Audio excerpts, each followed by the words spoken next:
ఇక తుపాను బీభత్సం సృష్టిస్తోంది. రైతు కంట కన్నీరు కారుతోంది.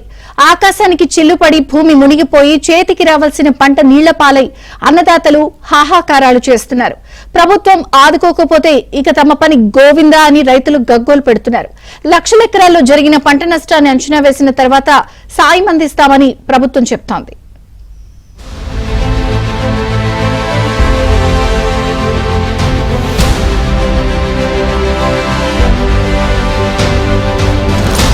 మొంతా తుఫాను ఆంధ్రప్రదేశ్ ను నిండా ముంచింది. రైతులను నడి సంద్రంలో వదిలేసింది. మరో నెల రోజుల్లో వరి పంట చేతికొస్తుందని జనం ఎదురుచూస్తున్న తరుణంలో వారి చిన్ని ప్రపంచం తలకిందులయ్యే విధంగా నడ్డి విరిచేసింది. నీటిలో మునిగిన పంటలను చూసిన రైతన్నల కళ్ల వెంట రక్త కన్నీరు ఉబ్బికి వస్తూ ఉండగా తట్టుకుని నిలబట్టం వారి తరం కావడలేదు. పగబడికి కూడా ఇలాంటి దుస్థితి రాకూడదని ఆంధ్రప్రదేశ్ రైతులు వేడుకుంటున్నారు.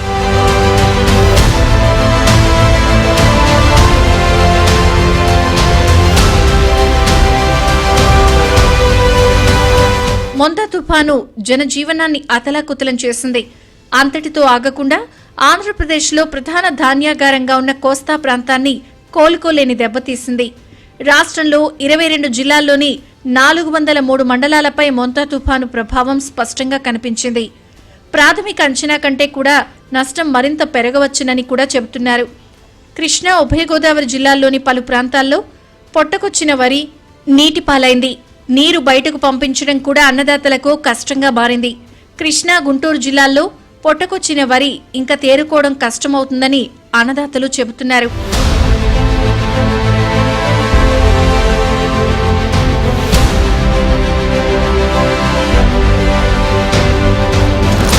ఉద్యానవన పంటలు భారీగా దెబ్బతిన్నాయి.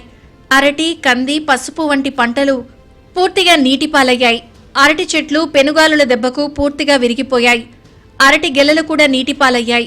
పంట చేతికొచ్చే తరుణంలో పూర్తిగా నష్టపోయామని రైతాంగం వాపోతోంది. ఉద్యానవన పంటలు తుఫానుకు దెబ్బతినడంతో నష్టం అపారంగా ఉందని రైతులు చెబుతున్నారు.